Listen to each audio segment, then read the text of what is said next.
ఈ రోజు ఒక రోజు 3 క్యాటరింగ్ చేసాము. అది కూడా సపరేట్ గా ప్రతి చోటకి నేను వెళ్లాల్సి వచ్చింది. ఈ ఎండకి దిమ్మ తిరిగిపోయింది. ఫస్ట్ క్యాటరింగ్ ఏమో మన గూడెంలో 200 మందికి నాన్ వెజ్ చేస్తున్నాము. తెల్లారితో 8:30 కల్లా 90% వంట మొత్తం కంప్లీట్ అయిపోయింది.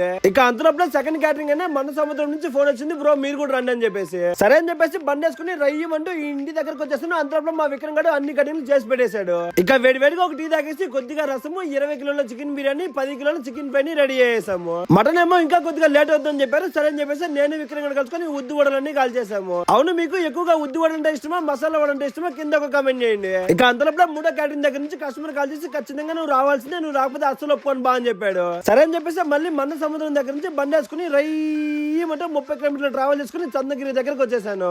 ఇక్కడేమో రఘు మాస్టర్ అన్ని వంటలు రెడీ చేసి పెట్టాడు. ఫైనల్ గా నేను వెళ్ళి చేపలు ఫ్రై చేశాను. ఒకే రోజు మధ్యాహ్నం లోపల 3 చోట్లకి తిరిగే లోపల విపరీతమైన తలకాయ నొప్పి వచ్చేసింది. కానీ ప్రతి చోట ఫుడ్ మాత్రం బాగా వచ్చింది.